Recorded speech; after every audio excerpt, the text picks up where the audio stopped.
Oke, sudah saya record. Oke, kita mulai ya untuk materi pertama di metodologi penelitian atau pengantar metodologi penelitian. Nah, di sini untuk target perkuliahannya yang pertama bahwa teman-teman semua itu harus bisa memahami karya ilmiah itu apa dan metodologi seperti apa. Metodologi itu apa sih? Metodologi ya caranya gitu ya, cara atau tahap-tahap gimana cara nanti membangun sebuah karya ilmiah atau membuat sebuah karya ilmiah. Karya ilmiah itu ada banyak macam. Jadi kalau di D3 itu akhirnya atau ending dari perkuliahannya adalah membuat karya ilmiah berupa tugas akhir. Nah, kalau di S1 itu skripsi, kalau S2 itu tesis, kalau S3 itu disertasi gitu ya. Tetapi selain itu juga ada karya ilmiah penelitian. Penelitian itu semacam ya kita membuat sebuah tugas akhir atau skripsi, tetapi itu nanti bisa dipublikasikan atau diseminarkan gitu ya, yang mana nanti hasil tulisan kita itu akan direview oleh beberapa reviewer. Nah, sama halnya dengan teman-teman nanti ketika tugas akhir itu juga akan direview, akan diseminarkan kan gitu, yaitu diujiankan di ujian pendadaraan. Nanti akan ada proses reviewnya di situ, proses penilaiannya, kemudian mungkin ada beberapa masukan atau mungkin ada kritikan dan lain sebagainya.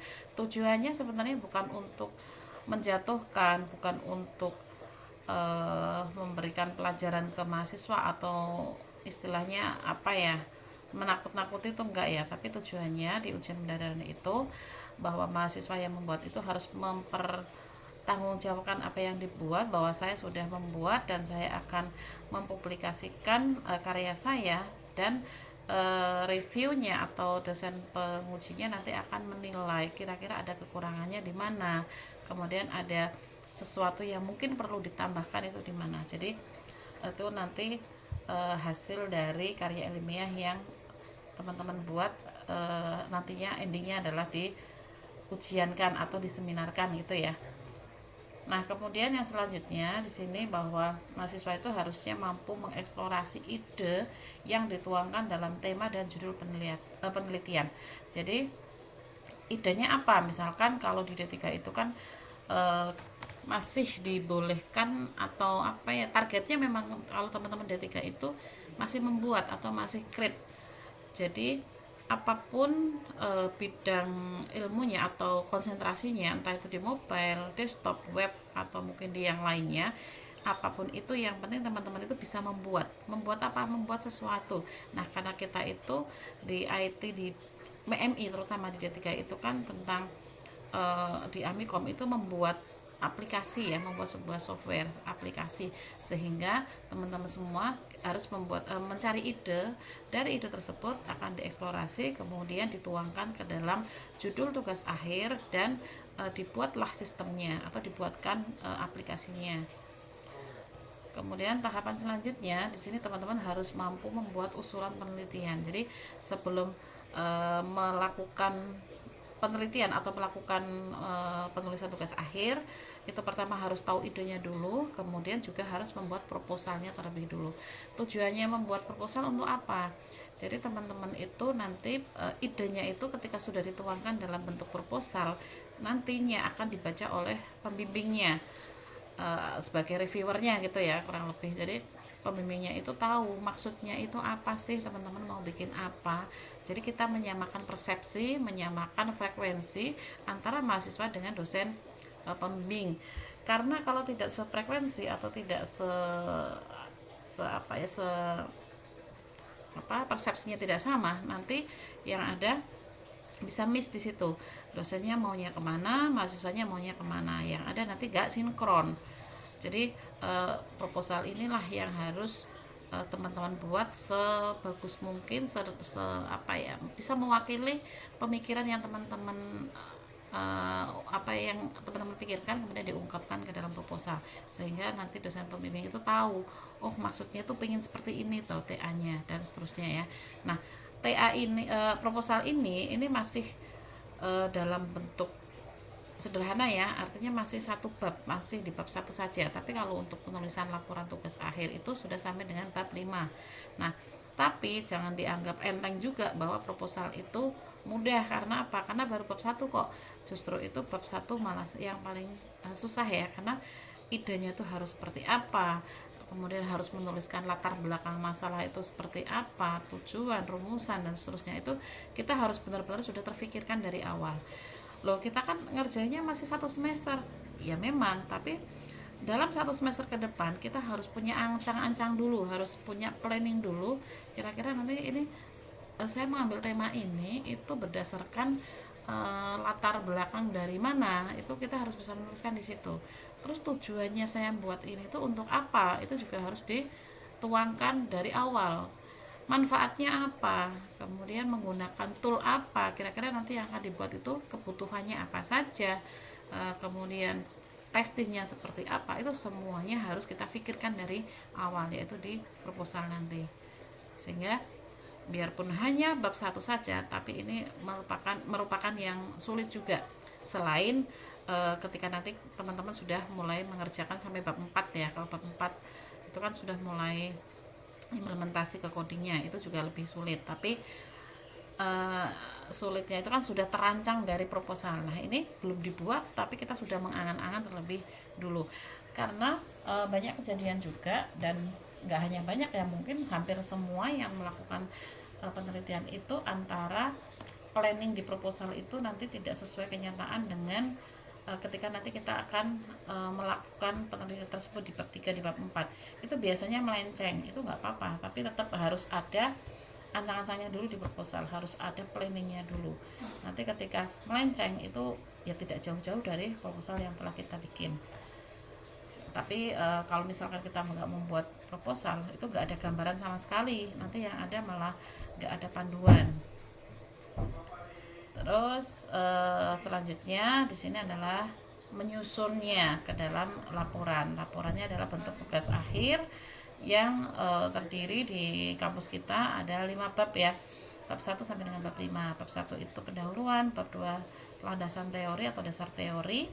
Isinya adalah teori-teori yang nanti akan kita gunakan di penelitian beserta tinjauan pustaka, yaitu referensi dari penelitian-penelitian sebelumnya.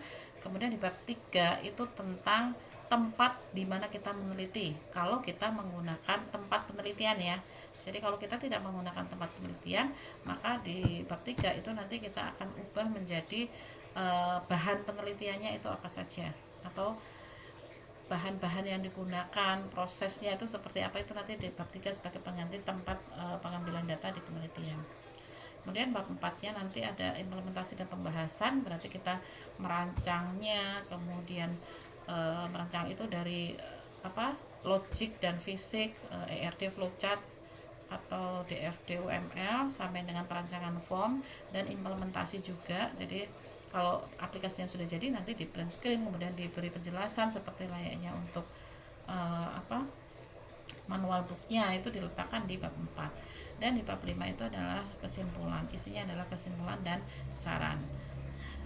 Bab 5 itu isinya cuma sedikit, 1 lembar kadang nggak penuh gitu ya, karena hanya kesimpulan dan saran. Tetapi untuk menuliskan kesimpulan itu juga sulit, karena merangkum dari kesemua tugas akhir yang kita bikin atau yang kita sudah susun, itu dirangkai bahwa kesimpulannya apa, satu garis besar, yang mana kesimpulan itu ada kaitannya dengan rumusan masalah. Jadi harus menjawab dari rumusan masalah yang telah kita ungkapkan di bab 1. Dan saran juga sama. Saran itu isinya kurang lebih adalah kekurangan dari penelitian kita yang masih kurang, tetapi kita sebenarnya tahu bahwa kita itu kekurangannya di mana. Nah, kekurangan tersebut itu yang akan kita tuliskan, tujuannya untuk penelitian berikutnya itu agar ada orang yang memperbaiki penelitian kita. Jadi kita sudah tahu bahwa kekurangan di aplikasi kita atau penelitian kita itu, kalau misalkan ditambahkan sesuatu ini akan lebih bagus loh, tetapi kita nggak mampu, entah itu nggak mampunya karena waktunya atau mungkin karena faktor yang lain, itu bisa dituliskan di saran, sehingga orang nanti yang akan membaca penelitian kita mereka bisa melengkapinya. Jadi penelitian itu bisa saja tidak dari idenya sendiri, tetapi melengkapi kekurangan dari penelitian sebelumnya. Jadi penelitian sebelumnya sudah dibuat A sampai B, kemudian di penelitian berikutnya akan dilengkapi C sampai F misalkan, itu juga bisa. Karena untuk latar belakang itu banyak banget ya, bisa jadi karena dari masalah sendiri, bisa jadi dari masalah penelitian yang sebelumnya itu belum terselesaikan. Kemudian yang terakhir di sini apa yang telah kita susun, apa yang telah kita buat, kita harus pertanggungjawabkan untuk presentasi di depan publik. Nah, kalau D3 itu kan di depan Dewan Penguji ya. Kalau statusnya masih kuliah itu berarti kan di depan Dewan Penguji. Nah, di sini untuk nanti presentasi pendadarannya, kalau D3 itu dosennya hanya 2. Pembimbing itu kebetulan tidak ikut mendampingi. Jadi anak D3 itu harus mandiri, benar-benar mandiri. Karena apa? Buatnya misalkan di sini kan boleh kelompok ya, buatnya kelompok bareng-bareng, tetapi nanti ketika ujian TA atau pendadaran itu akan diujikan sendiri-sendiri dan tidak didampingi pembimbing. Jadi semuanya apapun yang dijawab dari teman-teman, itulah yang nanti akan menentukan kelulusan dari teman-teman sendiri atau nilainya akan mendapatkan berapa. Tapi perlu diingat bahwa kalau TA itu kita membuat sendiri, pasti nanti pada saat pendadaran akan bisa menjawab. Beda cerita kalau TA-nya itu kelompok tetapi hanya bagian yang paling mudah. Jadi kalau misalkan ada 4 kelompok, ada 4 orang dalam satu kelompok TA, pembagiannya misalkan yang satu hanya mengambil data, misalkan kita memiliki tempat penelitian di sekolah X, yang satu mengambil data dan komunikasi dengan sekolahnya, yang satunya menuliskan laporan, yang satunya merancang, yang satunya bikin coding. Nah, pembagian seperti ini boleh-boleh saja, tetapi pada saat pendadaran nanti juga semuanya harus paham satu sama lain, itu temanya harus paham semua. Nah, makanya pembagian tugas ini mungkin ada ini ya, ada tipsnya. Ketika si A jatahnya itu untuk nulis laporan saja, tetapi dalam 1 minggu misalkan itu ada ketemuan antar satu kelompok, kita bahas untuk follow up dari masing-masing pekerjaannya, dari job desk-nya itu nanti dilaporkan ke satu kelompok, saya sudah selesai sampai ini dan seterusnya, sehingga teman yang lain itu paham. Jadi tidak dikunci rapat-rapat, ini tugas saya ya sudah selesai, tugas yang lain ya sudah selesai. Nggak boleh seperti itu. Karena apa? Nanti di pendadaran itu kasihan yang tugasnya paling ringan pada saat mengerjakan tugas akhir, nanti di ujian pendadaran akan merasakan paling berat, karena jadinya nggak tahu, nggak paham apa yang telah dikerjakan di TA. Nah, kalau dari tugas akhir ini nantinya teman-teman pengen dituliskan ke tugas paper atau jurnal itu nanti bisa dituliskan ulang sesuai dengan template dari jurnal yang akan kita tuju. Tujuannya untuk apa? Tujuannya kalau jurnal itu sudah dipublikasikan, itu tulisan kita itu bisa digunakan sebagai referensi oleh orang lain. Jadi kita pernah nulis judulnya adalah ini, oh ternyata tulisan kita itu dipakai loh sama orang lain. Nah, itu kalau misalkan mau dilanjutkan lagi agar penelitian kita atau tugas akhir kita akan dijadikan sebagai referensi. Nah, referensi ini kan nanti nulisnya di bab 2. Nah, kurang lebih seperti itu ya untuk target perkuliahan yang ada di metodologi penelitian. Sampai sini ada yang mau ditanyakan dulu sebelum saya lanjutkan?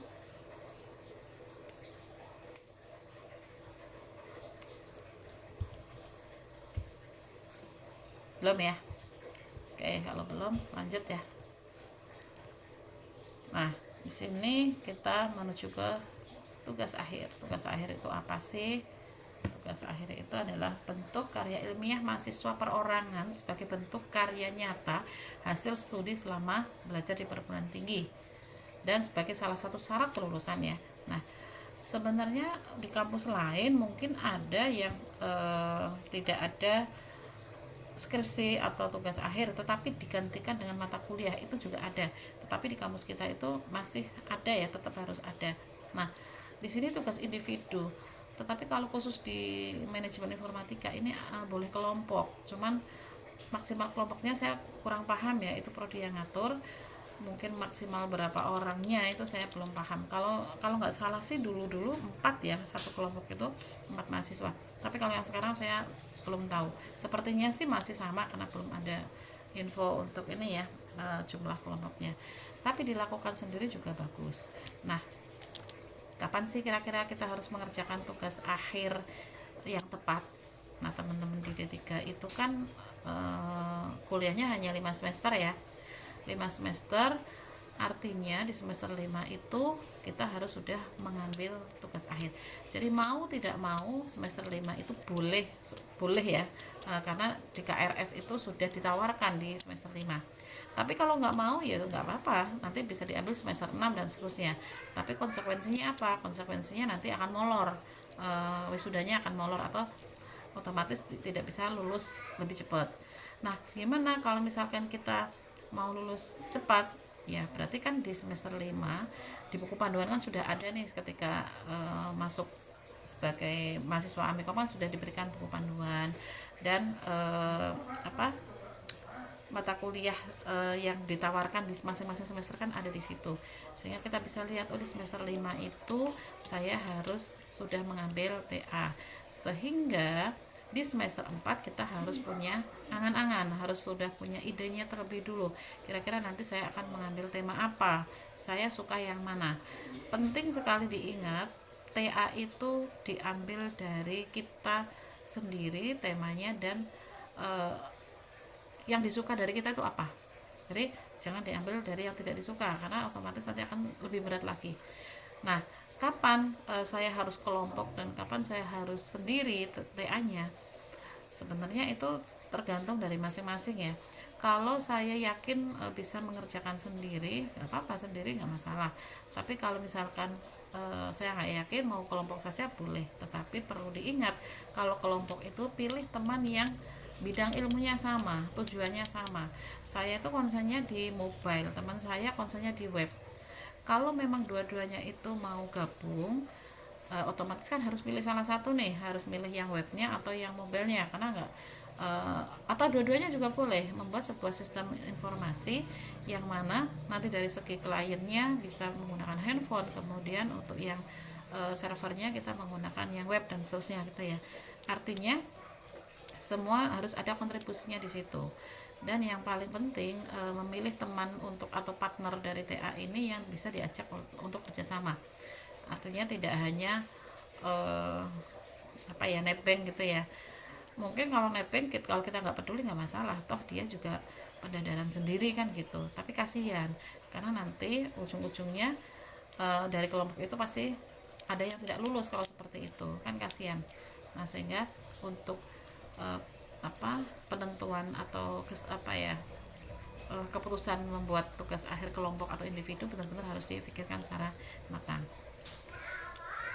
Kemudian TA itu bukan sebuah momok ya, bukan sesuatu yang perlu ditakutkan, tetapi harus dihadapi. Kenapa harus takut? Kita dari awal sudah niat mau kuliah, pasti kita sudah tahu bahwa endingnya itu ada tugas akhir atau skripsi, jadi nggak usah takut. Karena sebenarnya kan sudah terbayang, oh ya kalau saya mau masuk kuliah lagi berarti akhir dari perjalanan kuliah itu pasti ada sesuatu goalnya yang paling berat, yaitu tugas akhir atau penelitian skripsi gitu ya, sama seperti itu.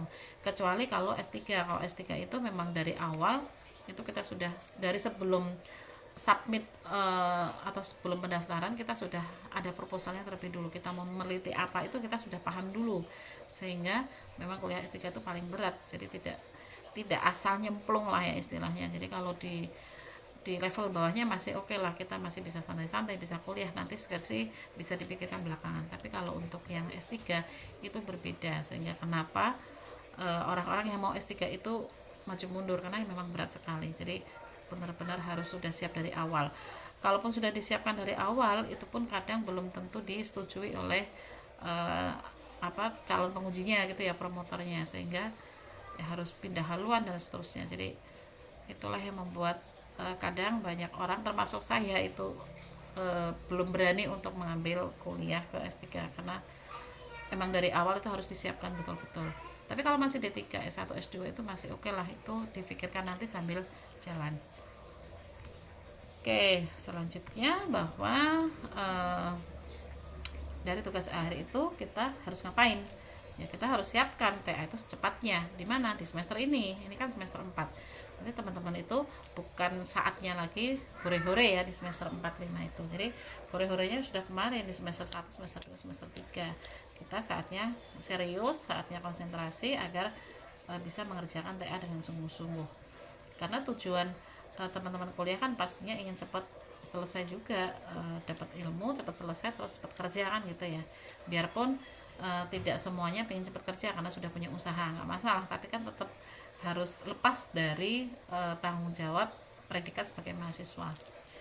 Kemudian kerjakan dan laporkan dengan benar. Nah ini dikerjakannya ya itu apa ya, perlu motivasi tersendiri karena tugas akhir itu kan tidak ada perkuliahan secara rutin seperti perkuliahan biasa, sehingga itu butuh mood booster yang tinggi sekali dari diri sendiri.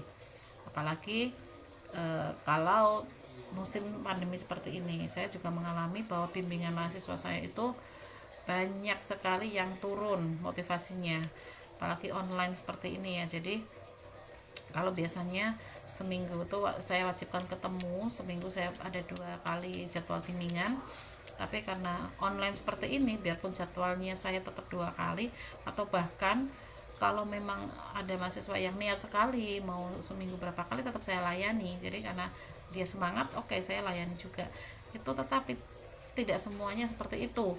Artinya ketika online itu banyak yang terlena karena oh ya entarlah nggak taunya waktunya jalan, terus tahu-tahu kita sudah setahun kan kita nggak ketemu, nggak bimbingan online dan seterusnya. Tahu-tahu nanti ada surat dari lembaga bahwa masa studinya sudah mau habis sehingga harus selesai. Nah itu baru pusing, nanti yang ada marah-marah sama pembimbing. Jangan dikira ya pembimbing yang marah-marah, tapi kebalik nanti ketika mahasiswa itu sudah masa studinya sudah mulai habis, yang ada mahasiswa itu sebagai apa ya, kayak polisi yang ngejar-ngejar maling, jadi pembimbingnya jadi maling.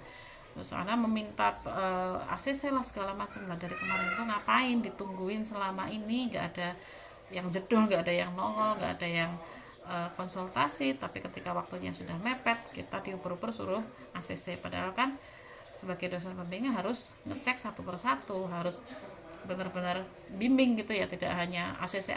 Nanti kasihan di pendadaraan kalau prosesnya hanya ACC terus, karena kita harus memberikan arahan kan gitu ya. Nah jadi itu proses dari pelaporan tugas akhirnya. Kemudian presentasinya atau nanti pada saat pendadaran itu kan ada sesi presentasi, itu juga harus meyakinkan. Jadi penilaian untuk pendadaran itu memang tidak bisa diungkapkan dengan kata-kata dan tulisan ya, karena pengujian nanti itu kita sudah bisa melihat dan menilai dari presentasinya pun sudah kelihatan, oh ini dia bikin sendiri, oh ini kok bisa ya dia nggak bisa mempresentasikan atau tidak bisa mengungkapkan apa yang telah dia buat selama 1 semester ke dalam presentasinya.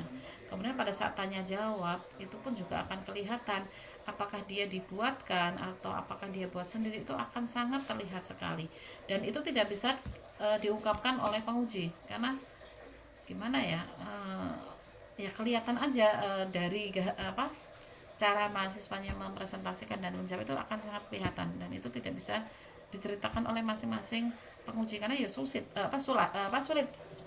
gitu ya untuk menjelaskannya. Sehingga saya harapkan juga nanti pada saat presentasi harus meyakinkan betul apa yang telah dibuat di TA, dan ini benar-benar kerjaan dari saya sendiri gitu. Jadi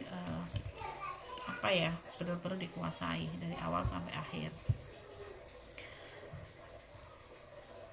Nah, ini ada beberapa tipsnya ya, tips mengerjakan tugas akhir biarpun ini tidak tidak ya, mungkin ini secara umum ya, tidak berlaku untuk yang mungkin karakternya berbeda atau mungkin yang memiliki kesulitan ini mungkin karena dia pemalu sehingga untuk komunikasi dengan orang itu susah. Nah itu mungkin di luar itu, karena itu dari manajemen diri sendiri ya. Nah ini tips mengerjakan TA secara umumnya. Jadi yang pertama di sini pilih topiknya yang tepat. Nah topik yang tepat itu seperti apa? Topik yang tepat di sini saya katakan tadi sudah saya jelaskan bahwa harus sesuai dengan konsentrasi yang diambil. Konsentrasinya apa? Saya konsentrasinya di mobile, saya suka dengan mobile. Cari topik yang berkaitan dengan mobile. Kemudian tentukan dari sekarang, karena konsentrasi kan sudah dilakukan di semester ini. Tentukan dari sekarang di semester 4 bahwa saya harus punya topik terlebih dulu untuk TA. Kemudian lakukan TA ini cukup 6 bulan saja atau 1 semester. Kalau sudah diancang-ancang dari sekarang di semester 4, itu biasanya tidak sampai 6 bulan ya, dengan catatan teman-teman semua itu konsisten mengerjakannya. Jadi ada targetnya. Jadi nanti perlu teman-teman buat ini apa sih, kalender gitu, apa schedule gitu ya. Apa saya harus ngapain di planning dari sekarang.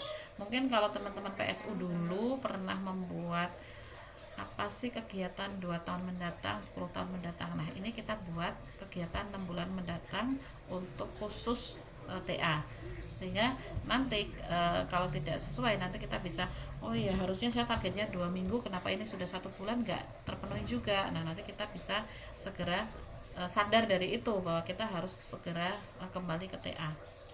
Kemudian pilih topik yang diminati. Kalau idenya tadi saya sudah konsen ke mobile, maka topiknya apa yang saya minati. Misalkan mobile itu kan luas ya, mobile itu kan untuk base-nya atau berbasis mobile. Nah saya minatnya itu di mana? Saya di pembuatan aplikasinya, atau saya main IPE-nya, atau mungkin yang lainnya lah ya. Jadi itu untuk mobile web itu kan hanya base-nya saja, jadi mau konsennya kemana. Nah yang tahu teman-teman sendiri, karena yang nanti akan memilih topik dan konsentrasinya kan teman-teman sendiri. Kemudian buat outline seperti yang tadi saya jelaskan, bahwa outline-nya atau gambarannya itu seperti apa. Jadi ini sudah lebih mengerucut lagi nih yang dibuat. Kalau ini kan dibuat 6 bulan ke depan, itu minggu ini sampai minggu ini saya ngapain dan seterusnya. Tapi outline ini lebih detail lagi, bahwa saya ingin membuat sebuah aplikasi untuk penjualan, misalkan seperti GoFood gitu ya, akan berbasis mobile. Nah saya harus menuliskan spesifikasi programnya seperti apa, kerumitan, fasilitas, tujuan dan manfaatnya seperti apa. Itu bisa kita jelaskan secara detail di sini. Kemudian ini pembuatan ini kita bisa lakukan selama 2 minggu kita targetkan. Kemudian pembuatan proposal dan dikonsultasikan, kemudian di submit ya, atau diajukan ke DAK. Nah di sini untuk membuat proposal juga harus sesuai dengan template-nya kan sudah ada di Prodi ya. Kemudian syukur-syukur sebelum pembuatan proposal itu dikonsultasikan terlebih dulu. Nah karena di D3MI dan TI atau D3 lah ya, itu kan kita ada KKL. Jadi pada saat KKL itu dosen pembimbingnya otomatis include sebagai dosen pembimbing di TA. Nah jadi nanti bisa pada saat teman-teman semuanya KKL nanti bisa enak sekalian, kira-kira judulnya seperti ini, kalau misalkan nanti saya gunakan untuk TA bagus enggak ya, seperti itu bisa dikonsultasikan. Tapi kalau memang kebetulan KKL-nya belum dimulai atau tidak memilih KKL, boleh saja kok tanya ke dosen siapa yang mungkin teman-teman lebih cocok atau lebih enak, saya konsultasi kemana. Nah kalau misalkan nanti nggak sesuai gimana, misalkan saya konsultasinya ke Bapak X tapi ternyata nanti tugas akhir pembimbingnya adalah bukan Pak X, itu gimana? Kalau saya pribadi itu nggak masalah ya, kalau misalkan teman-teman mau tanya boleh aja, nanti pembimbingnya belum tentu saya, nggak masalah, karena mahasiswa mau tanya, mau konsultasi aja itu sudah bagus, karena biasanya kan malu atau nggak sungkan atau gimana lah. Jadi nggak usah malu, nggak usah sungkan, mau tanya ke siapa nggak masalah, yang penting kita masih kenal gitu ya. Apalagi kalau dosen MI saya yakin semuanya pernah mengajar teman-teman semua. Beda cerita kalau teman-teman itu belum pernah diajar, belum apa pernah kenal, tahu-tahu Bu saya mau konsultasi TA lah, belum pernah kenal mungkin bingung juga ya ini siapa dan seterusnya. Tapi kembali lagi ke masing-masing dosennya ya mau atau enggak, tapi kalau saya pribadi nggak masalah. Yang jelas eh, gunakan dengan bahasa yang baik dan sopan, karena kadang biasanya itu bahasanya jadi bahasa gaul dan seterusnya itu ya, jadi kurang enak aja didengar. Jadi alangkah lebih baiknya bahwa konsultasi itu dilakukan sedini mungkin.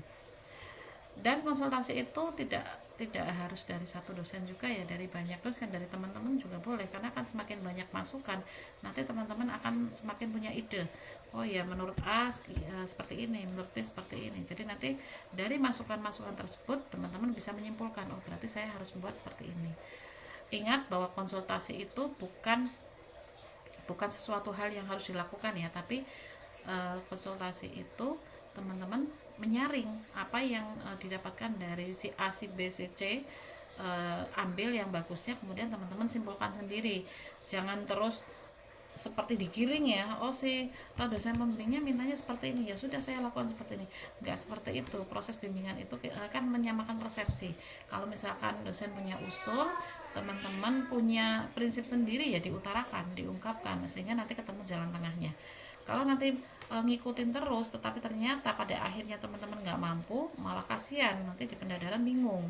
Jadi memang benar-benar harus diambil jalan tengahnya antara pembimbing dengan mahasiswa ya. Jadi gimana maunya, gimana kita mempersatukan persepsinya.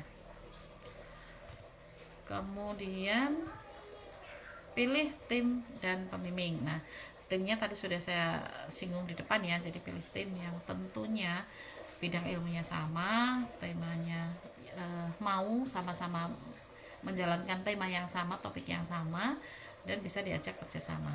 Nah, cari dosen pembimbing yang sebidang ilmu. Nah, ini di Amikom itu kebetulan tidak bisa memilih. Jadi karena proses pada saat teman-teman mengajukan proposal itu menggunakan sistem, sehingga nanti random.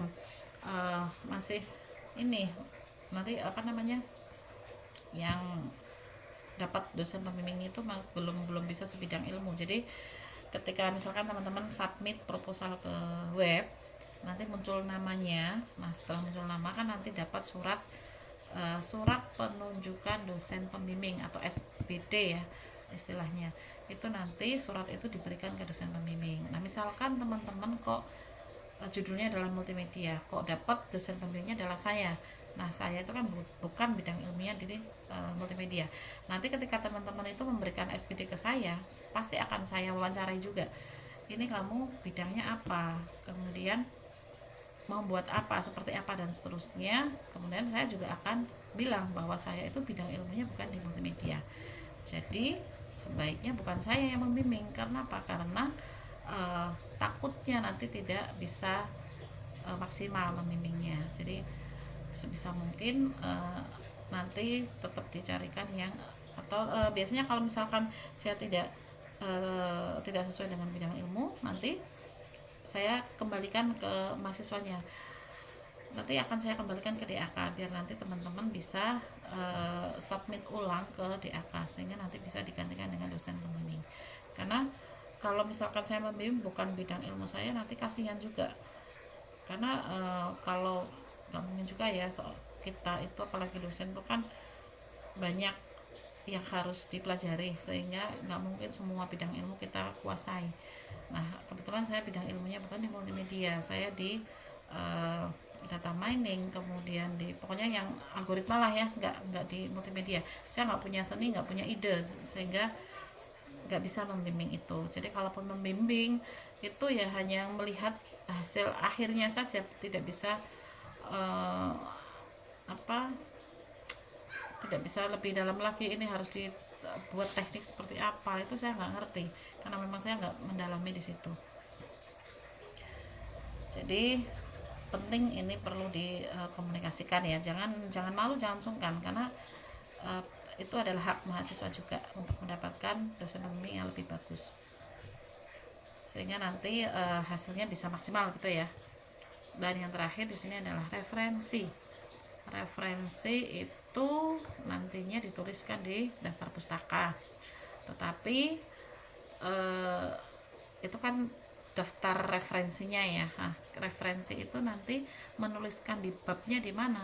Di bab 1 bisa, di bab 2 bisa, di bab manapun bisa. Artinya, kapan kita harus menggunakan referensi itu ketika kita mengutip kata-kata atau mengutip sesuatu dari orang lain, sehingga yang dikutip itu ya apa, tulisan orang yang tadi sudah kita kutip itu kita harus cantumkan di daftar pustaka. Nah, kutipan itu kita tidak boleh mengutip secara utuh, secara apa ya, mentah gitu ya. Misalkan menurut si A bahwa sistem informasi adalah kumpulan dari elemen-elemen yang saling berhubungan untuk mencapai satu tujuan, misalkan seperti itu tidak boleh kita tuliskan seperti itu, seperti aslinya, tapi kita harus paraphrasekan atau kita ganti, kita ubah ke dalam kalimat kita sendiri, tapi tidak merubah dari arti sebuah sistem informasi. Nah, itu tetap kita tuliskan bahwa yang kita kutip itu dari mana. Nah, nanti untuk referensi ini nanti juga ada ini ya, pada saat penulisannya di TA nanti ada gayanya tersendiri, nanti akan saya jelaskan juga gimana sih cara nulis referensinya, toolnya pakai apa, itu nanti akan saya jelaskan di pertemuan berikutnya.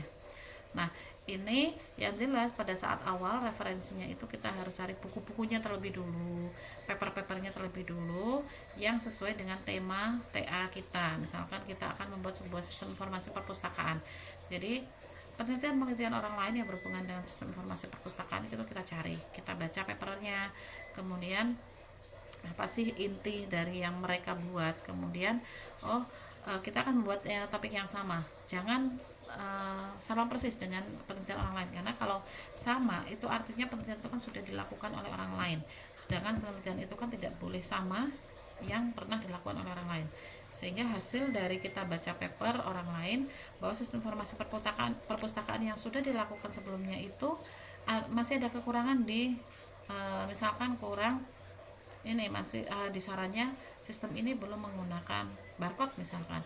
Nah, mungkin bisa jadi dari penelitian orang lain itu, sebentar, dari penelitian orang lain itu kita tambahkan, oh iya, dari pengembangan sistem yang pernah dilakukan oleh si X itu belum menggunakan barcode, sehingga di penelitian saya akan tambahkan itu, sehingga ada pengembangan sedikit, jadi tidak boleh sama persis, setidaknya ada sedikit yang berbeda.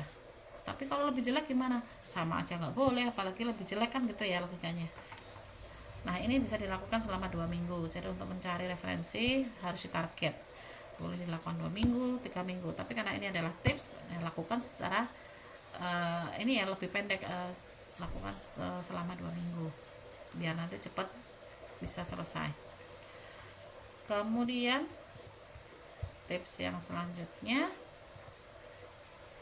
action. Nah, di sini actionnya apa? Actionnya adalah silakan dikerjakan mulai dari bab 1 sampai dengan bab 3 dan konsultasikan semuanya. Jadi kalau sistem bimbingan itu seperti apa sih? Tiap pembimbing beda-beda ya.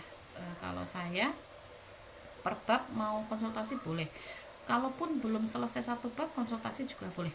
Jadi saya tidak pernah menutup akses bahwa bimbingan saya itu akan konsultasi.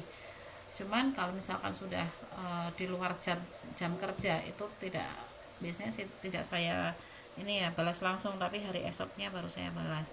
Cuman karena di musim ini di WFH ini kadang saya sempatnya baru malam ngeceknya, ya malam saya cek kemudian saya respon, intinya tetap akan saya balas, tetapi kalau khusus bimbingan saya kan saya buatkan grup ya, jadi nanti silakan semuanya dikonsultasikan di grup. Nah, kenapa kalau Wapri itu jarang saya balas, karena biasanya tertumpuk entah kemana, WA-nya belum sempat kebuka, kadang sudah kebuka dengan anak saya dan saya belum nggak tahu kalau ada WA masuk, sehingga pasti akan saya balasnya ketika bimbingan saya itu konsultasinya via grup, karena kan terpantau, lebih terpantau lah ya dari grupnya. Nah, ada juga yang pembimbing modelnya selesaikan dulu bab 1 sampai bab 3 nanti baru bimbingan. Itu beda-beda tergantung dari pembimbing masing-masing. Ikuti saja. Kemudian Action yang kedua di sini butuh banyak perjuangan dan pengembangan diri apa yang sudah didapat di perkuliahan. Artinya ketika teman-teman di perkuliahan itu dapat pemrograman, contoh kasusnya kemarin hanya sistem informasi perpustakaan. Nah, berarti action yang ada di TA itu ya sistem informasi perpustakaan yang seperti apa yang nanti akan kita jadi tambahkan lagi. Misalkan dengan menambahkan barcode, loh kami nggak diajarin Bu untuk barcode gimana codingnya. Nah, itulah pengembangannya di TA. Tidak boleh pasrah apa yang diberikan di perkuliahan itu untuk TA. Enggak seperti itu. Misalkan teman-teman hanya dapat bahasa pemrogramannya Java, tapi besok saya mau menggunakan Python atau pemrograman yang lain, boleh. Karena apa, di perkuliahan itu kan kita memberikan basicnya. Pengembangannya ya silahkan mahasiswa sendiri yang explore. Bukan berarti dulu nggak pernah diajarkan maka saya nggak boleh dong TA ini, enggak. Malah justru pengembangan itulah yang diharapkan di TA nya nanti, jadi lebih lebar lagi gitu ya. Kemudian action yang selanjutnya di sini ada sambil menyelesaikan aplikasi, ini juga harus nyambi mengerjakan bab 4 dan bab 5. Karena biasanya bimbingan saya itu bab 1 sampai bab 3 itu rajin bimbingan seminggu sekali. Tapi menjelang bab 4 ngilang satu semester, nggak ada. Alasannya apa?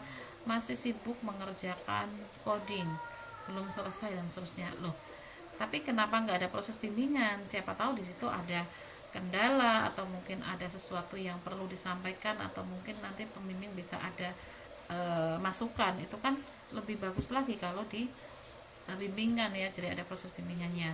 Jadi kebanyakan itu kalau sudah mengerjakan programnya ngilang, padahal itu enggak, ini ya kurang bagus sih. Kenapa? Karena kalau programnya sudah jadi nanti tahu-tahu bimbingan lagi.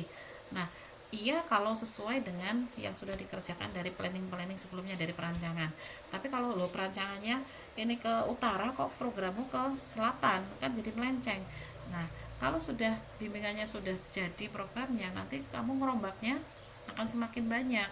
Nah, itu sebenarnya jangan terjadi. Makanya pentingnya proses bimbingan seperti itu. Jadi semua kita komunikasikan bareng-bareng. Kalau misalkan ada kesalahan atau kekurangan atau melenceng dari planning yang di perancangan, itu bisa terdeteksi lebih dini. Kalau sudah jadi, nanti yang ada kan males lagi, udah jadi udah selesai kok malah harus ngulang lagi dari depan prosesnya, kan itu bikin males gitu ya. Nah, sehingga proses bimbingan itulah kenapa harus rutin dilakukan. Jadi tujuannya seperti itu. Selanjutnya adalah bimbingan dan revisi ya. Pada saat proses bimbingan itu pasti ada revisi. Jangan senang kalau teman-teman itu tidak pernah ada revisi. Asik nggak ada revisi, bisa asik sih. Justru revisi itu adalah proses pembenahan. Kadang banyak sekali mahasiswa yang tidak teliti, mungkin hanya copy paste ya. Sering saya jumpai tugas akhir judulnya adalah misalkan sistem perpustakaan, tapi di tengah-tengah teks di bab 2 misalkan itu tiba-tiba muncul sistem informasi penjualan. Nah, ini ngopi dari mana ini? Nah, jadi proses-proses seperti ini kadang mahasiswa itu mungkin mikirnya nggak akan dicek. Jangan salah, kita akan ngecek juga sampai kita baca sampai spasinya, mungkin enternya atau mungkin tipe dan seterusnya, itu nanti akan ketahuan. Jadi amati masing-masing baris dari kalimat-kalimatnya ya. Jadi biar nanti proses revisinya itu tidak terlalu banyak. Nah, justru ada hikmahnya juga kalau banyak revisi di bimbingan. Kenapa? Karena kesalahannya akan kita ketahui lebih dini. Kalau misalkan tidak pernah direvisi pada saat bimbingan, nanti malah justru akan ketahuan di pendadaran. Nah, pada saat pendadaran itu kita sudah grogi, mentalnya sudah nggak karu-karuan, banyak revisi segala macam. Nanti yang ada apa? Jadi menimbulkan pada saat tanya jawab jadi makin lupa mungkin, atau nggak pede dan seterusnya, sehingga nanti jawabnya harusnya bisa jadi nggak bisa. Nah, karena kalau pada saat bimbingan itu revisinya sudah banyak, setidaknya meminimalkan untuk revisi di pendadaran. Karena pendadaran juga pasti ada revisi lagi. Karena apa? Pada saat bimbingan itu kan yang bimbing hanya satu orang. Jadi mungkin itu hanya terlihat dari satu kacamata ya, tapi pada saat pendadaran itu kan sudah dilihat oleh banyak orang, ada 2 orang lah, ada 2 orang pembimbing, sehingga dari kacamata yang berbeda itu nanti pastinya ada masukan-masukan yang lebih baik lagi, jadi pasti ada revisi. Jadi jangan hindari revisi, karena revisi itu ya demi kebaikan tugas akhir kita, bukan menjatuhkan ya, tapi itu demi kebaikan, agar nanti penelitian kita tuh jauh lebih sempurna. Biarpun sempurnanya tidak, memang gak ada yang sempurna ya, tapi lebih baik, jauh lebih baik dari kalau kita buat sendiri.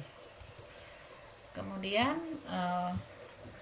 tips yang terakhir di sini ada pertanggungjawaban, yaitu pertanggungjawabannya adalah di pendadaran, yaitu kita harus menguasai betul apa yang telah kita kerjakan, karena di pendadaran itu yang ditanyakan itu banyak sekali, terutama kalau di D3 itu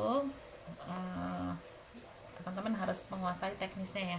Kalau teman-teman nanti temanya adalah coding, berarti teman-teman harus paham betul codingnya seperti apa, karena bisa jadi pada saat pendadaran itu teman-teman harus membuat coding atau live coding ya. Terus, bisa nggak saya buatkan ini, perintah ini, dan seterusnya. Nah, itu yang harus paling dikuasai adalah teknisnya. Kalau multimedia ya harus bisa membuat sesuatu yang berhubungan dengan multimedianya apa gitu ya. Nah, kalau yang coding juga sama, kalau yang jaringan juga sama, dan tampilnya harus pede. Jadi jangan dari awal tuh kelihatan sudah takut dan seterusnya. Hilangkan rasa takut, karena apa, nanti itu akan mempengaruhi proses pendadaran 1 jam berikutnya.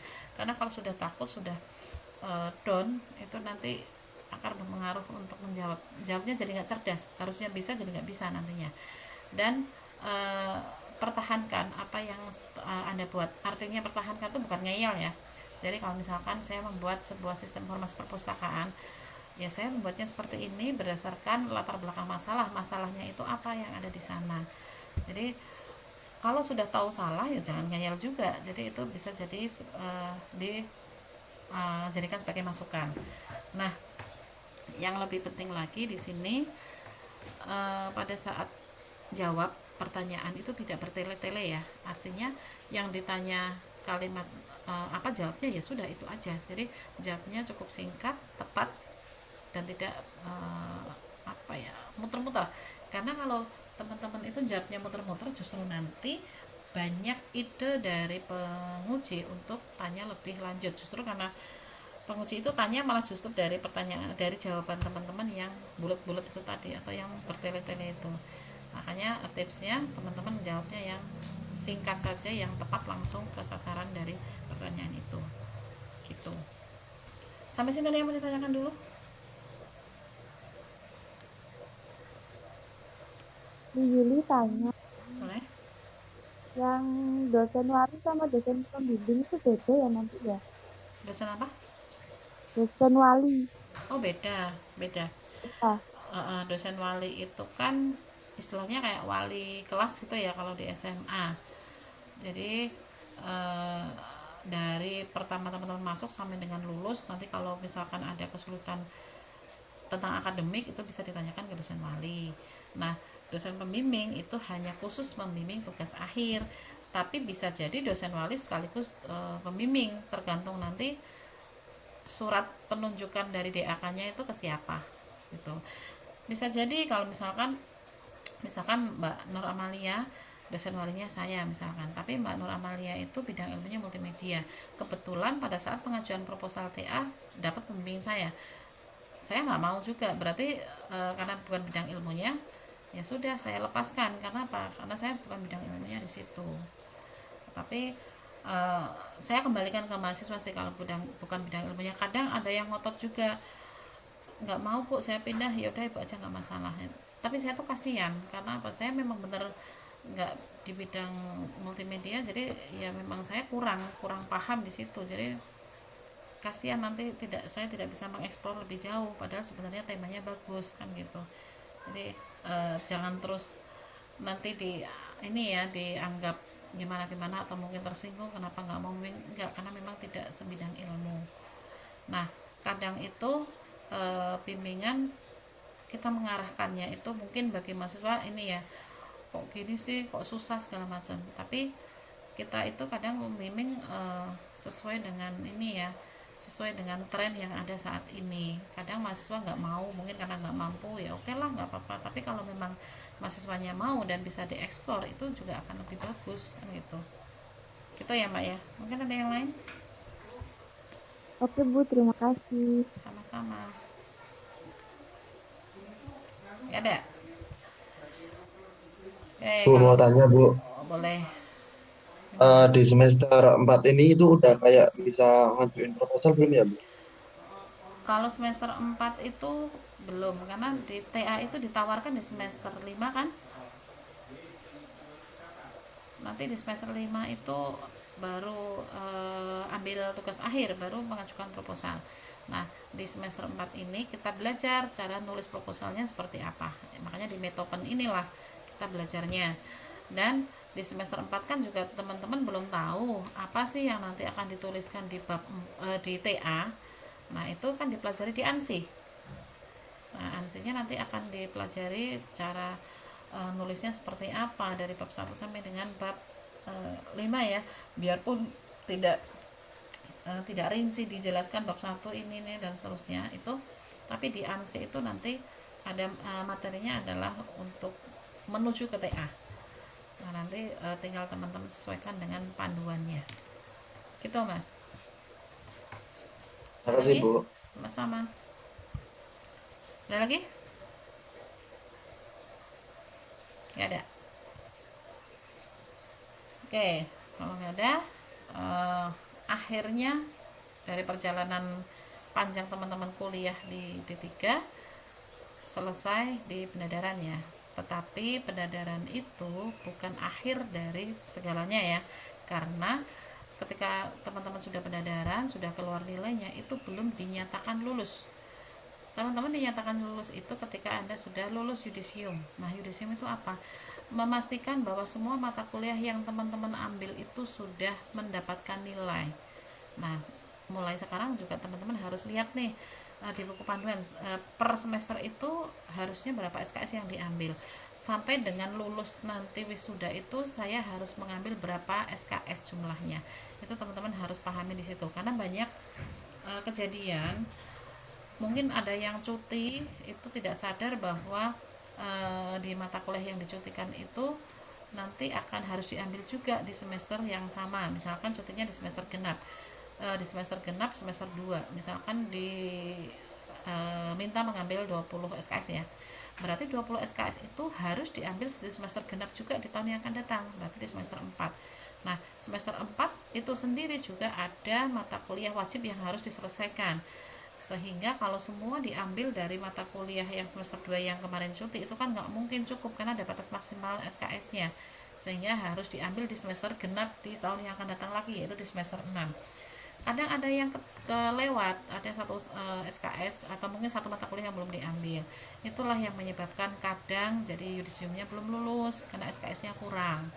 Kemudian ada juga sudah mengambil semua mata kuliah yang dianjurkan di buku panduan, tetapi ada mata kuliah yang nilainya E atau D itu lebih banyak persentasenya, karena kalau yudisium itu lulus jika nilai D-nya itu tidak lebih dari 25%.